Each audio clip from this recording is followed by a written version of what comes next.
Graças a paz, irmãos. Que bonito, né? Nós podermos estar na presença do Senhor e entoar louvores ao nosso Deus e buscar a presença do Senhor Deus.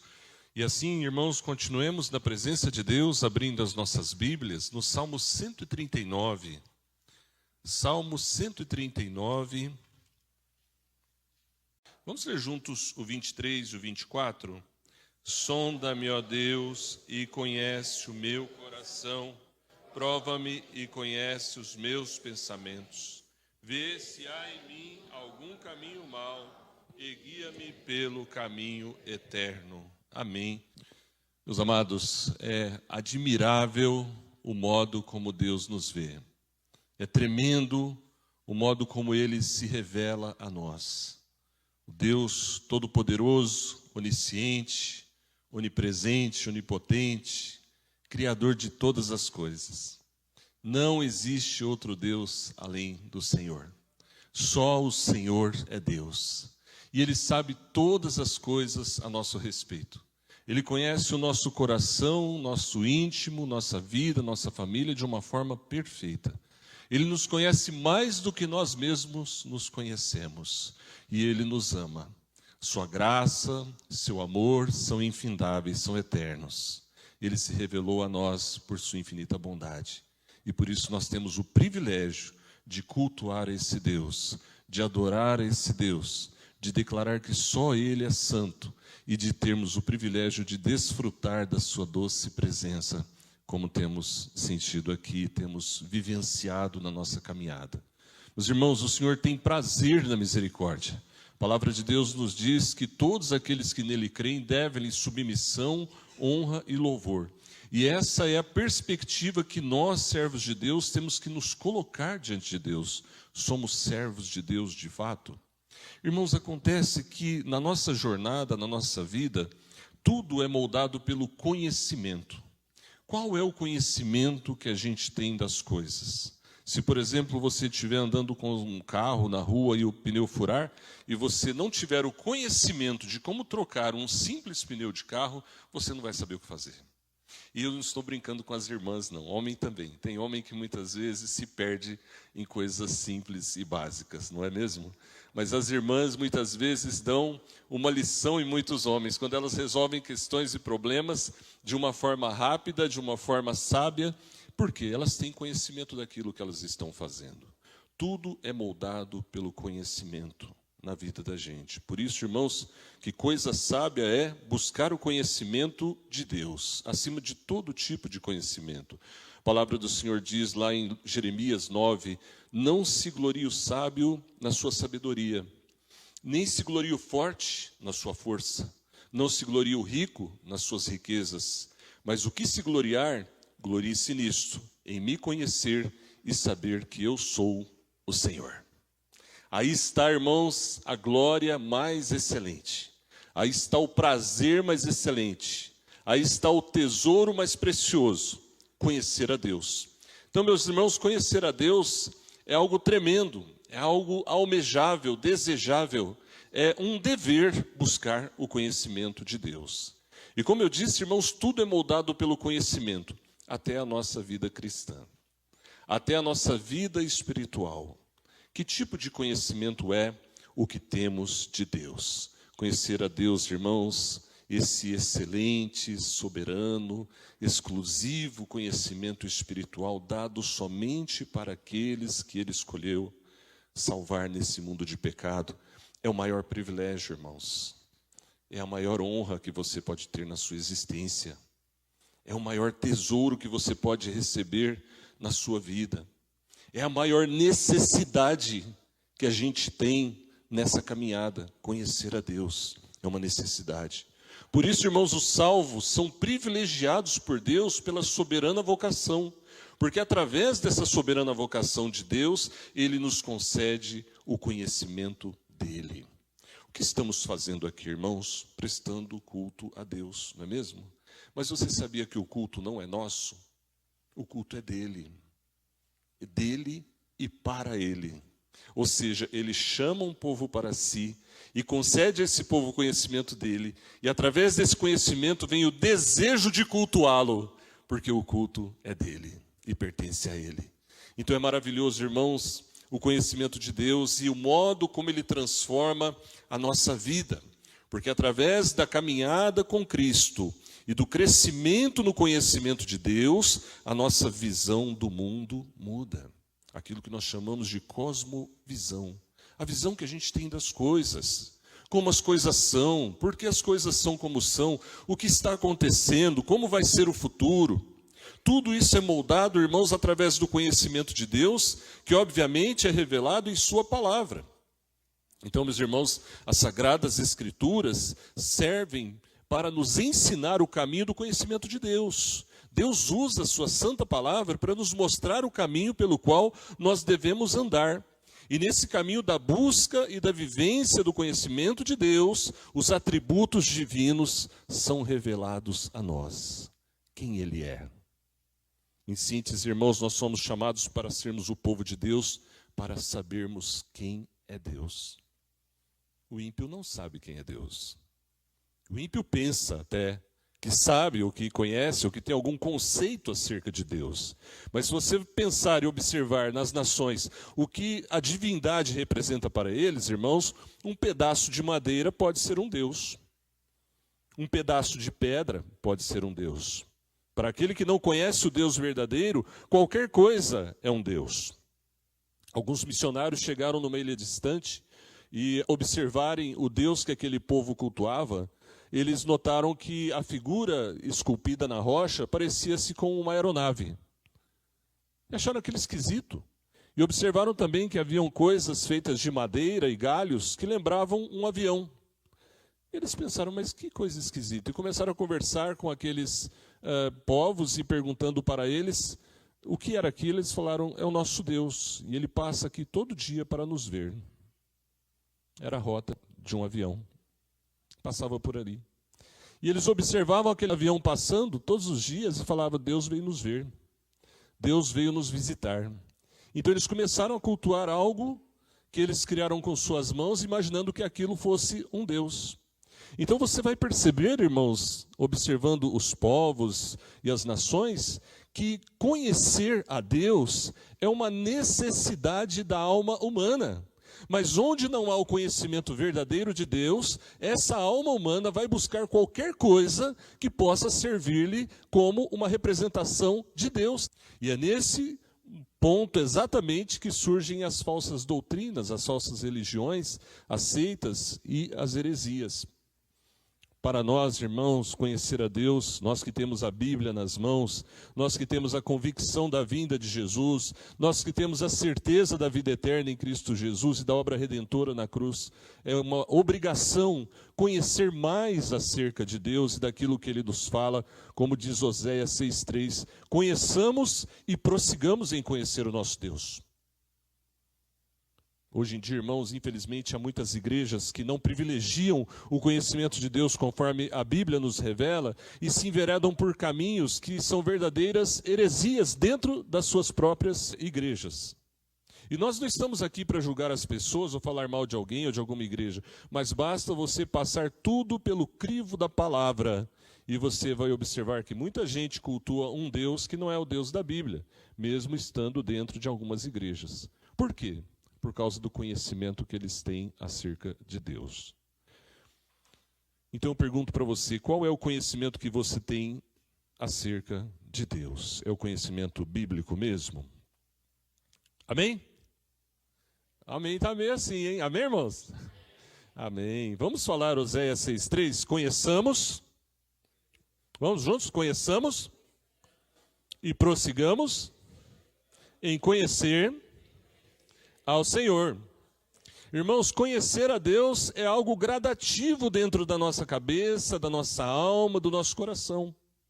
Não pode ser algo estático, tem que ser algo que vai crescendo, cada vez mais. O conhecimento tem que ser crescente na nossa caminhada, irmãos. Não podemos estacionar e parar no tempo. E o objetivo dessa mensagem, irmãos, é que cada um de nós possa, através da palavra de Deus, buscar ter esse conhecimento de Deus e encontrá-lo. E dentro de tantas coisas que a Bíblia nos fala acerca de Deus, irmãos, hoje nós vamos fixar os nossos olhos numa doutrina elementar das Sagradas Escrituras. Deus é onisciente, onipresente e onipotente. Vamos falar juntos? Deus é onisciente, onipresente e onipotente. O Salmo 139 é maravilhoso nesse aspecto, porque ele fala muito acerca disso. Observe a onisciência de Deus revelada nos versículos 1 a 4. O Deus que sabe todas as coisas. Senhor, tu me sondas e me conheces. Sabes quando me assento e me levanto. E de longe penetras os meus pensamentos. Esquadrinhas o meu andar e o meu deitar. E conheces todos os meus caminhos. Ainda a palavra não me chegou à língua. E tu, Senhor, já conheces toda. Olha agora o versículo 6.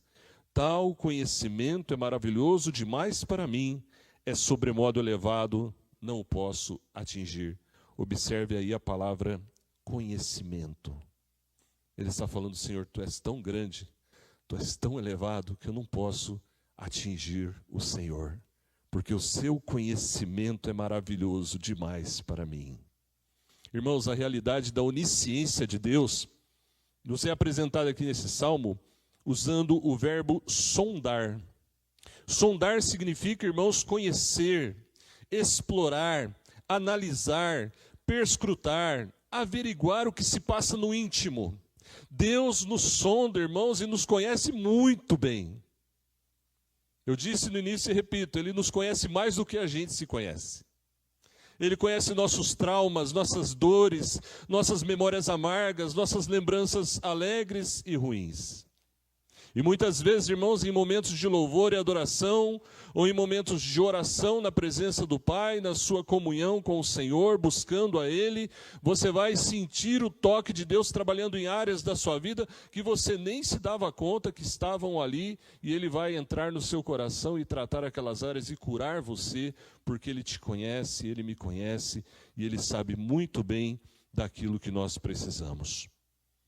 Ele nos vê de uma forma tão intensa e tão penetrante que seria loucura tentar se esconder de Deus. Você se lembra de Adão e Eva quando pecaram, e o Senhor então foi ter com eles, e Adão e Eva tentaram se esconder de Deus atrás dos arbustos. E o Senhor então humildemente, calmamente, educadamente diz: Adão, onde estás? Será que Deus não sabia onde Adão estava? Será que ele não sabia o que Adão estava fazendo ou tinha feito? Mas perceba a bondade de Deus. E hoje talvez ele diga para mim e para você: Paulo, onde estás? Pedro, onde estás? João, onde estás? Coloca aí o seu nome, onde você está? Ele te conhece muito bem, meu irmão. Ele sabe muito bem quem você é. Talvez o seu pai, a sua mãe, não saiba exatamente quem você é. Talvez o seu marido, sua esposa, seu filho, não saiba muito bem quem você é por dentro. Em detalhes, em minúcias. Não estou falando aqui de coisas ruins, irmãos. Estou falando de coisas da vida. Sentimentos, amarguras, decepções, frustrações, sonhos, mágoas, dores. Ele nos conhece muito bem.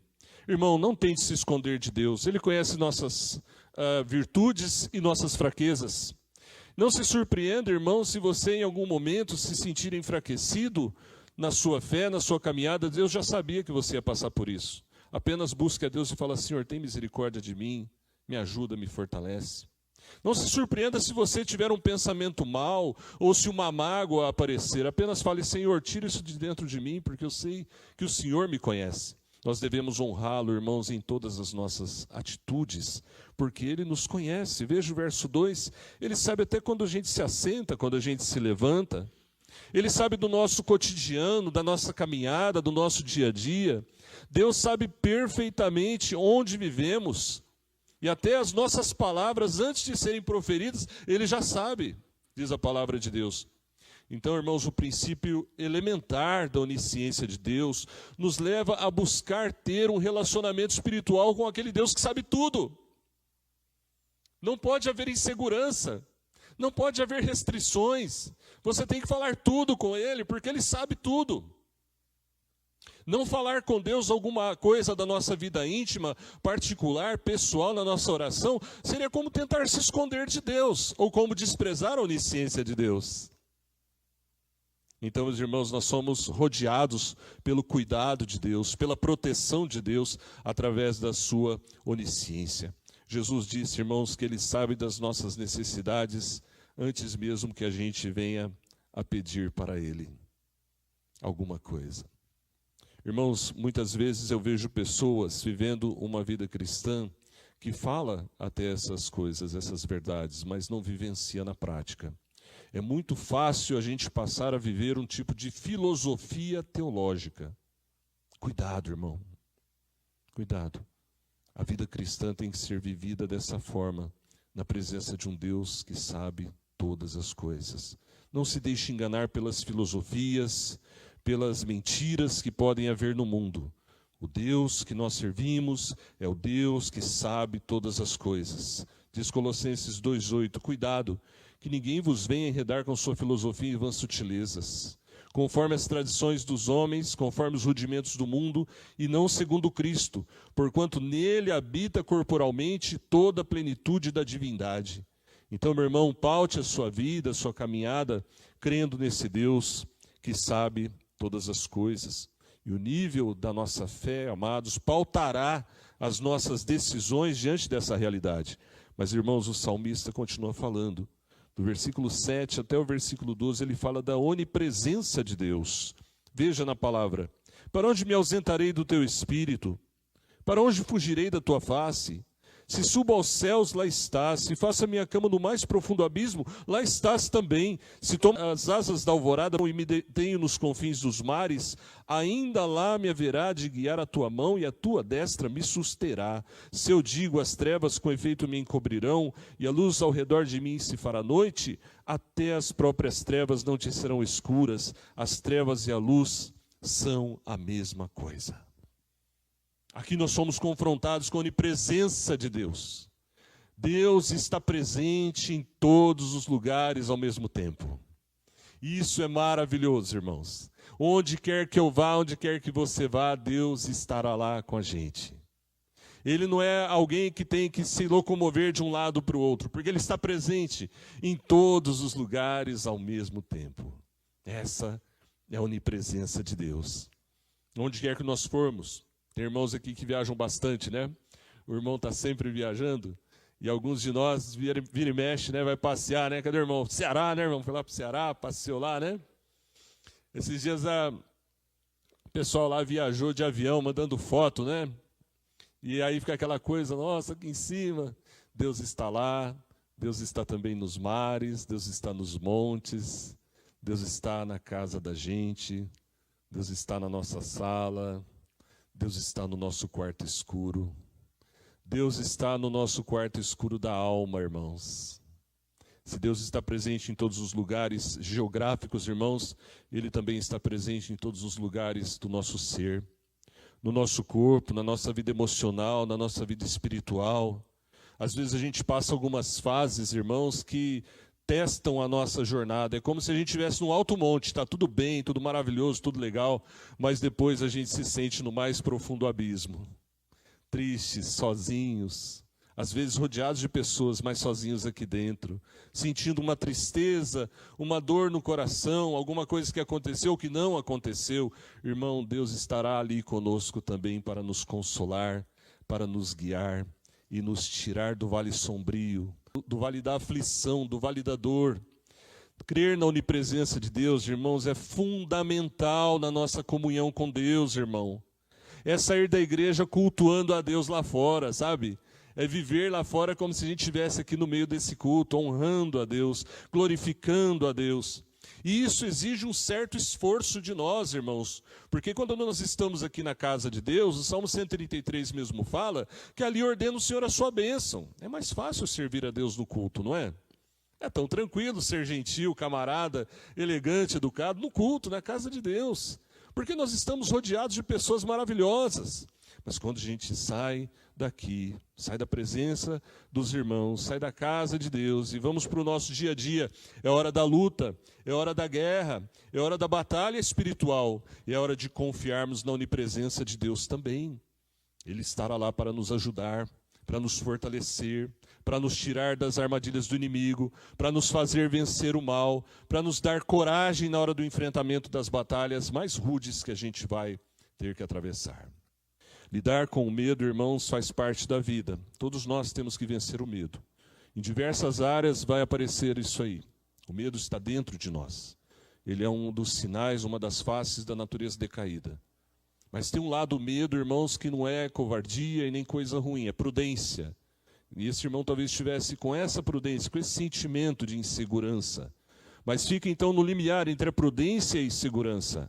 E então, irmãos, eu queria dizer para você que através do conhecimento, da onisciência e da onipresença de Deus, nós temos que vencer o medo. Não na nossa força, irmãos, mas na força que vem de Deus. Então, se você identifica alguma área da sua vida nesse sentido, fale com Deus e Ele te dará vitória. Porque a última parte, irmãos, que nós temos que falar aqui ainda, é acerca da onipotência de Deus, versos 13 a 16. Pois tu formaste o meu interior, tu me teceste no seio da minha mãe, graças te dou, visto que por modo assombrosamente maravilhoso me formaste, as tuas obras são admiráveis, e a minha alma o sabe muito bem, os meus ossos não te foram encobertos quando no oculto fui formado, e entretecido como nas profundezas da terra. Os teus olhos me viram a substância ainda informe, e no teu livro foram escritos todos os meus dias, cada um deles escrito e determinado, quando nenhum deles havia ainda. Aqui, irmãos, somos apresentados à onipotência de Deus, o Deus que pode fazer todas as coisas. Veja, irmãos, Ele fez a mim e a você. Nós não somos grande coisa, é verdade, né? Não somos o Monte Everest, não somos o Oceano Atlântico, não somos o Sol, a Lua e as estrelas, não somos a galáxia de Órion, não somos o planeta Terra. Nós somos os filhos de Deus. Tá bom para você? Para mim tá bom. Para mim tá bom demais. Eu sou filho de Deus, pronto. Ele fez a mim e a você, irmão. Conversava certa vez com uma pessoa, e essa pessoa questionando o poder de Deus. E eu falei assim, você quer ver milagres? Você acredita em milagres? Eu acredito em milagres. Você acredita em milagres, irmão? Amém? Você acredita em milagres? Amém? Acreditamos, porque nós acreditamos num Deus que pode todas as coisas, então Ele pode fazer milagres. Mas é muito subjetivo falar isso, acredita em milagres e tal, né? Fica parecendo, sei lá, que vai falar alguma coisa assim, muito fora do normal, fora do padrão. Então eu virei para essa pessoa e falei assim, bom, se você quiser ver milagres, a pessoa ficou quieta me olhando, né? Eu falei, bom, se você tem alguma dúvida do poder de Deus e quiser ver milagres, então vai numa maternidade. E vai naquela parte que tem um vidrão cheio de bebezinhos assim, né? Nos bercinhos, os recém-nascidos. E você vai contar vários milagres que aconteceram naquela manhã. Porque você é um milagre, irmãos, e eu sou um milagre. O milagre da vida, o milagre da existência. Temos um coração que bate, uma mente que pensa, um corpo que anda. E ainda que você não andasse, ainda que você tivesse alguma dificuldade para andar, a sua vida é um milagre. Você existe pelo milagre do poder de Deus. É o que o salmista está falando. Você foi formado por Deus.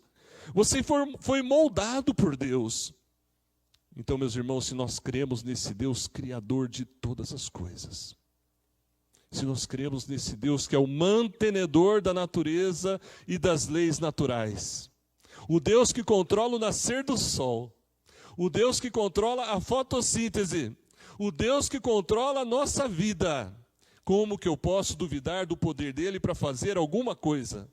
Eu não posso duvidar. Se eu duvidar, eu estou pecando. Se eu desacreditar desse Deus, eu estou pecando. Veja, irmãos, como que crer na soberania, na onisciência, onipresença e onipotência de Deus vai mudar tudo na nossa caminhada. Vai mudar a nossa cosmovisão. Vai mudar o nosso olhar sobre nós mesmos. Nós não vamos ficar quietos, olhando para nós mesmos com as nossas imperfeições. Nós vamos ficar inquietos. Porque nós vamos falar, eu preciso ser um cristão melhor. Eu preciso honrar a Deus de um modo diferente. Mas é preciso ter um equilíbrio bíblico, para nós não nos enveredarmos pelos caminhos escorregadios daqueles que só focalizam e pensam e superestimam milagres exteriores daquilo que Deus possa fazer, mas não olham para a soberania de Deus voltados para si próprios, para o seu caráter, para o seu desenvolvimento espiritual e para a sua santidade e sua vivência na igreja. Tem muita gente falando de milagre hoje em dia. Muita gente também causando escândalos, envergonhando o nome do Senhor e falando de milagres. Por isso que nós enfatizamos, irmãos, que o maior milagre é a salvação. E o maior milagre para mim e para você, irmãos, é a perseverança na fé. É nós acreditarmos na palavra que diz ser fiel até a morte, dar-te-ei a coroa da vida. Ou seja, esse é o maior milagre, é chegar lá no céu, irmão.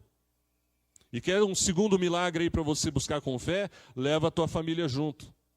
Crê no Senhor Jesus, será salvo tu e tua casa. Se você conseguir chegar lá no final, na presença de Deus, com seus queridos junto de você, irmão, você conseguiu um dos maiores milagres da existência humana. Apesar de que cada um vai prestar contas a Deus por suas próprias obras. Ninguém vai prestar contas pelo outro, mas aquilo que nós podemos fazer para levar nossa família junto, nós temos obrigação de fazer.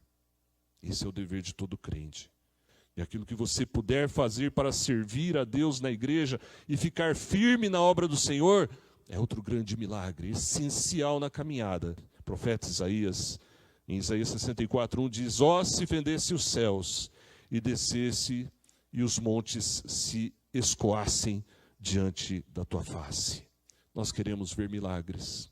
Milagres na nossa vida, na nossa casa, na nossa família. E para isso nós precisamos de fé. Os discípulos falaram lá em Lucas 17, Senhor, acrescenta-nos a fé.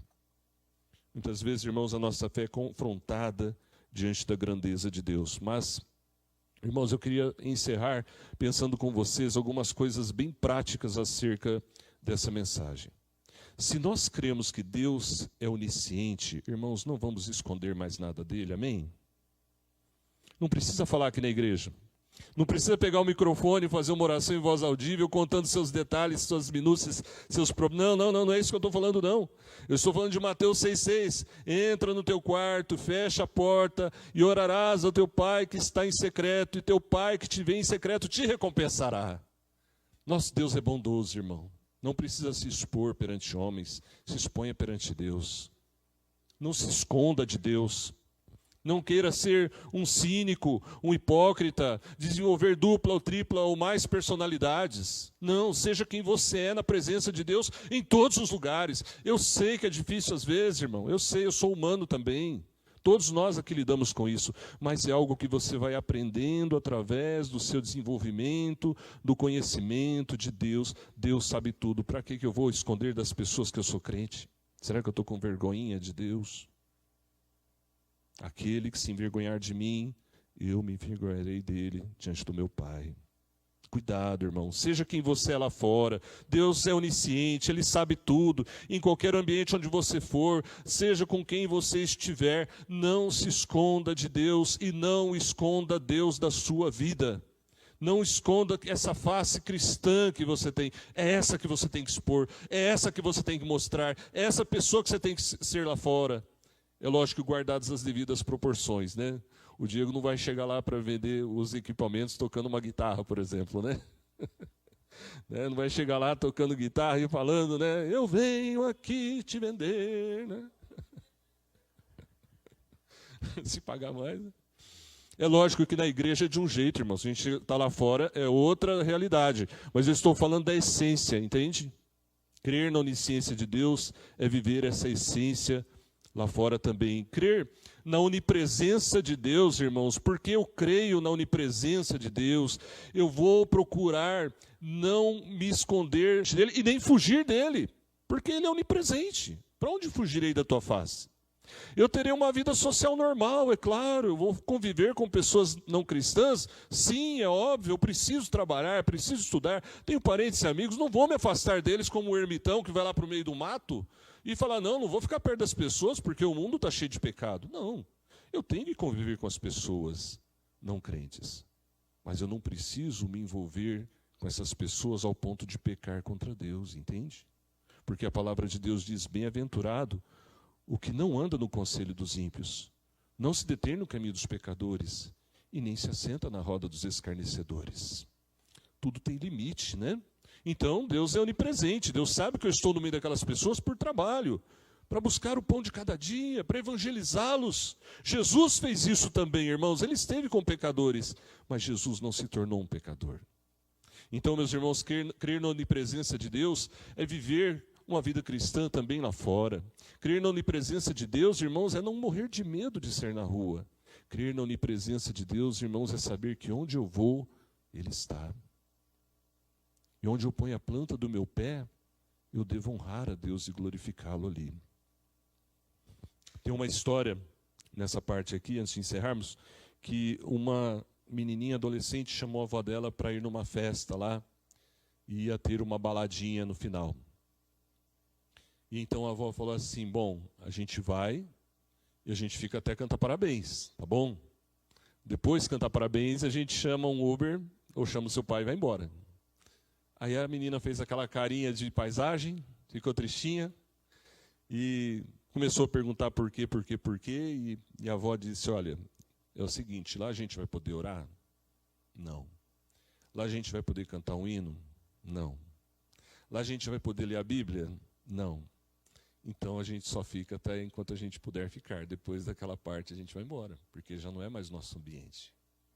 Eu creio, irmãos, que dá para a gente conviver com as pessoas das mais variadas situações que a gente tiver que passar, sendo bom cristão, não sendo chato, não sendo rude, não sendo mal educado, não sendo cara amarrada, não olhando as pessoas de baixo para cima, ou como quem diz: eu vou para o céu, você vai para o inferno, eu sou santo, você é um pecador. Não, pera lá. O que nos difere é a graça de Deus, é a misericórdia. Mas esse Deus onipresente está lá também. E Ele pode usar a minha vida e a sua vida para alcançar aquelas pessoas de alguma maneira. Então é construindo um relacionamento social que nós vamos conseguir evangelizar os nossos queridos. Mas por último, irmãos, porque Deus é onipotente, eu não vou me desesperar diante das tribulações. Não vou me desesperar se vier um câncer. Não vou perder a fé se eu ficar desempregado. Não vou blasfemar se roubarem o meu carro. Não vou duvidar do amor de Deus se faltar alguma coisa na minha mesa, porque eu sei que o essencial não faltará, que Ele vai cuidar de tudo. Eu posso não ter um bife, posso não ter picanha, não é? Posso não ter picanha, mas se tiver um ovo frito já está bom. Mas eu vou lutar para ter, se não uma picanha, pelo menos um colchão mole. Né? Não vou perder a fé, eu vou me esforçar para buscar dias melhores para minha família. Porque eu sei que esse Deus a quem servimos pode todas as coisas. Ele pode abrir porta onde não tem porta. Ele pode te dar uma grande ideia. E através dessa ideia você ser muito abençoado em diversos setores da sua vida. Irmãos, em 2021 eu estava trabalhando só de Uber. E veio a pandemia, quase perdemos o carro. E então bate aquela insegurança, aquele medo: vamos orar, vamos clamar mais a Deus. Isso é uma prova e Deus está na tempestade provando a nossa fé. E então, conversando com alguns irmãos, comecei, por isso é importante saber o network, né? Jesus falou: faça amigos, tenha amigos. Eu conversando com alguns colegas e amigos, falaram: cara, faz um currículo e vai para a luta. Falei: mas eu estou beirando 60, ninguém vai me dar emprego não, meu. Esse pessoal quer só os pessoal abaixo de 30. Lá aí que você se engana. Tem muita empresa procurando os caras mais assim responsáveis, etc. Irmãos, resumão, foi o que aconteceu. Apareceu um emprego, eu estou lá já há 4 anos. Graças a Deus. Mas, irmãos, foi na pandemia. Percebe a onipotência de Deus? Na pandemia, quase perdemos o carro. Atrasou uma prestação lá, eles queriam levar o carro. Eu falei: como assim? Senhor, por favor, Senhor, ajuda-nos. E o Senhor nos ajudou. Então, meus irmãos, Deus abre portas para o seu povo porque Ele é onipotente. Deus resolve os problemas do seu povo porque Ele é onipotente. Mas sabe qual é o maior problema que Deus resolve? Eu falava isso hoje de manhã com os irmãos ali na UPH. Problemas espirituais. Esses são os maiores, irmãos. Esses são os piores. Há crentes que saíram das igrejas, irmãos, e hoje estão no álcool, por exemplo. Viraram alcoólatras, caindo em sarjetas. Será que tem jeito para eles? Tem, irmão. Tem, irmão. Tem jeito para eles sim. Porque o Deus a quem servimos é onipotente. Você tem algum problema? Pecado? Vícios? Fraquezas? Bem-vindo ao clube. Todo mundo tem. Aqui ninguém escapa. Mas Deus é onipotente para livrar a gente disso tudo. E quem ainda não saiu, vai sair. Quem ainda não venceu, vai vencer. E você que já venceu um pecado, já pisou sobre alguma coisa maligna que estava te atrapalhando, e a Bíblia fala que pisaremos serpentes e escorpiões, e todo o poder do inimigo, e aí está o pecado, aí está a maldade, e cantamos hoje o hino que o Senhor nos livrou dos vis grilhões, aquele que quebrou os vis grilhões. Sabe que grilhões são esses, irmãos? Correntes de pecado. Ele quebrou essas correntes porque Ele é onipotente. Você que já venceu, fica firme para não cair de novo. Vá e não peques mais. Vamos passar para a Santa Ceia? Vamos orar? Peço para a igreja ficar de pé. Onisciência, onipresença e onipotência. Feche os seus olhos, oremos a Deus. Entregue tudo a Ele, meu irmão, minha irmã. Obrigado, Pai, porque a Tua palavra nos conduz por esse caminho, ó Deus, de conhecimento do Senhor. Oh Deus, como nós te agradecemos, porque o Senhor não nos deixou nos enveredarmos por caminhos de heresias, de mentiras, de enganações, de seitas, de doutrinas falsas, mas o Senhor nos trouxe, ó Deus, para um lugar onde nós temos o conhecimento bíblico, equilibrado, doutrinário da Tua Santa Palavra, que nos mostra, Senhor, que o Deus a quem servimos, o Senhor, sabe todas as coisas, está presente em todos os lugares, e pode fazer tudo que o Senhor quiser, tudo que o Senhor desejar. Eis-nos aqui, ó Pai, nos preparando agora para tomarmos a Santa Ceia, nos preparando agora, Deus, para comermos o pão e bebermos o cálice, e suplicamos-te, ó Deus, ajuda-nos na nossa fraqueza, ajuda-nos, ó Deus, a superar o mal que está dentro de nós. Perdoa-nos, ó Pai, purifica-nos, ó Deus, e que ao comermos o pão e bebermos o cálice, façamos assim para a Tua glória, em nome de Jesus.